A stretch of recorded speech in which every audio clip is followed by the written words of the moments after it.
E aí, futuros policiais rodoviários federais, sejam muito bem-vindos ao canal Tática Concurso.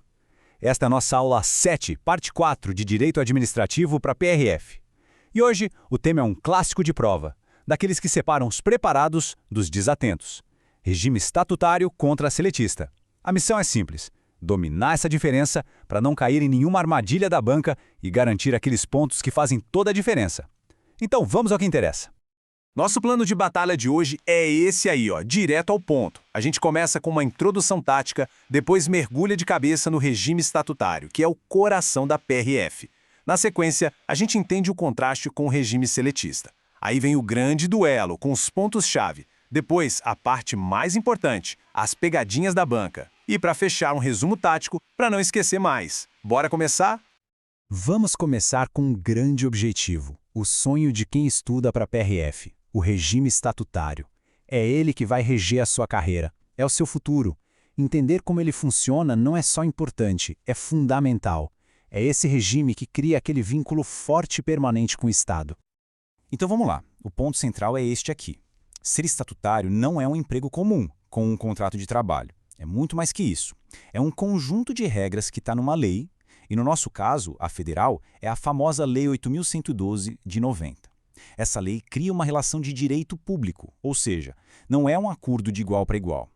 Quando se toma posse, a gente adere a todas as regras que o Estado já definiu. E quais são as características que a gente precisa levar para a prova? Primeiro, o ingresso é sempre por concurso público para garantir que todo mundo tenha a mesma chance. O vínculo começa de verdade com o ato da posse. E aqui, a joia da coroa, a estabilidade, que vem depois de 3 anos de estágio probatório. E por que ela é tão importante? Porque ela dá a segurança para trabalhar sem medo de pressão política. Além disso, tem um regime próprio de aposentadoria e vários direitos bem específicos, como as licenças especiais. Mas muito cuidado, a banca não vive só de direitos não, ela adora cobrar os deveres. O artigo 116 da Lei 8.112 tem que estar na ponta da língua. Olha aí, exercer com zelo e dedicação, ser leal, observar as normas. Isso tudo não é só bonito no papel, isso cai em prova. Conhecer os deveres é tão estratégico quanto saber das vantagens. Fica a dica. Beleza, agora vamos virar a chave e olhar para o outro lado da moeda, o regime seletista. Só que dentro do setor público. É isso mesmo, ele existe. E é aqui que mora o perigo. É onde as bancas criam as melhores pegadinhas para confundir a galera. O empregado público que a gente chama de seletista também entra por concurso, viu? Mas o grande lance é que o vínculo dele é regido pela CLT, a Consolidação das Leis do Trabalho, a mesma que rege o pessoal da iniciativa privada. Pensa em empresas públicas e sociedades de economia mista, tipo Banco do Brasil, Caixa, Correios. A relação ali é de contrato, com carteira assinada e tudo. A natureza jurídica é totalmente diferente. E essa diferença toda traz consequências bem práticas e que é provador explorar. O seletista público tem direito ao FGTS, tem seguro-desemprego se for demitido sem justa causa, coisas que o estatutário não tem. Só que tem o outro lado, ele não tem a famosa estabilidade do estatutário. E a aposentadoria dele segue as regras do INSS, o regime geral. Sacou a diferença? Muito bem, agora que a gente já entendeu a base de cada um, chegou a hora do confronto, do nosso grande duelo. Vamos colocar os dois lado a lado para essas diferenças ficarem gravadas na mente. Pensa nisso aqui como a sua arma secreta para a hora da prova. Olha bem para essa tabela. Ela é o mapa da mina. Estabilidade garantida para o estatutário, mas para o seletista não é a regra. O vínculo, de um lado, posse no cargo, do outro, contrato de trabalho. FGTS é sim para o seletista e não para o estatutário. E a demissão? O estatutário só sai em casos muito graves depois de um processo. Já o seletista pode ser demitido. Mas atenção, essa demissão tem que ser justificada. E as vantagens também são diferentes. Um tem as verbas da CLT, o outro tem as licenças do estatuto. E para não ficar só na teoria, olha essa prova real, um contra-cheque de um servidor estatutário. Repare ali no campo Base FGTS, zerado. Isso aqui mostra na prática o que a gente acabou de falar. Não tem depósito de fundo de garantia para quem é da Lei 8.112. Esse detalhe visual ajuda a fixar e acredite, pode ser o que salva uma questão.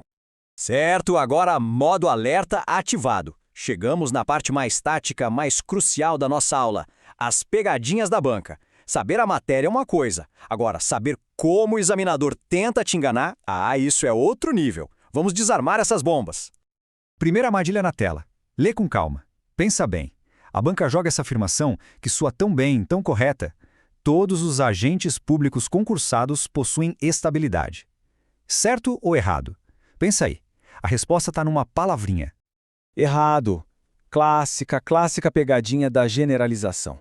Viu palavras como todos, sempre, nunca. Liga o pisca-alerta. A gente acabou de ver que o empregado público seletista também faz concurso, mas ele não ganha estabilidade estatutária. A estabilidade é do servidor público de cargo efetivo. Nem todo concursado tem. Vamos para a próxima. Essa aqui é a mais sutil. A banca mistura as regras do público com as do privado.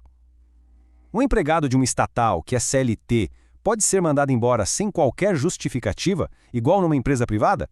O que me dizem? Errado de novo, pegadinha da inversão. Pensa comigo. Mesmo sendo seletista, ele é um empregado público. Ele está ligado à administração pública. E por isso, a demissão dele precisa sim ser motivada. O STF já bateu o martelo nisso. A dispensa tem que ter um motivo, tem que ser formalizada, por causa dos princípios da impessoalidade e da moralidade. Não é a mesma liberdade que o chefe de uma empresa privada tem. Agora a gente sobe o nível. Essa aqui é para quem está voando alto nos estudos. E se a contratação for toda errada, sem concurso público onde a lei exige? Esse trabalhador, quando for mandado embora, ele vai ter todos os direitos de um seletista normal? Férias, 13º, aviso prévio, tudo? A resposta está aqui, ó. O contrato é considerado nulo. Súmula 363 do TST. Anotem isso. Contratar sem concurso é uma afronta à Constituição. E por que a regra é tão dura? Simples, para desestimular essa prática ilegal. Para que nem o gestor nem o contratado queiram fazer isso, a Justiça limitou ao máximo os direitos de quem entra assim. E esse slide aqui vale ouro, pessoal. Isso aqui despenca em prova. No contrato nulo, a pessoa só tem direito a duas coisas: o pagamento das horas que trabalhou e os depósitos do FGTS. E só. Nada de férias com terço, nada de 13º, nada de aviso prévio e um detalhe, até as horas extras são pagas de forma simples, sem o adicional de 50%. Grave isso a fogo. Excelente! Passamos pela teoria, pelo confronto, desviamos das pegadinhas. Agora, para fechar essa missão com chave de ouro, a gente precisa consolidar tudo. Vamos para o nosso resumo tático final, aqueles pontos que não dá para ir para a prova sem saber. Se liga nesse bizu final, o resumo para gabaritar. 4 pontos para nunca mais esquecer. Primeiro, falou em estatutário, pensou em Lei 8.112, estabilidade e sem FGTS. Segundo, falou em seletista público, pensou em CLT, sem estabilidade e com FGTS. Terceiro, demissão de empregado público não é bagunça, exige motivação.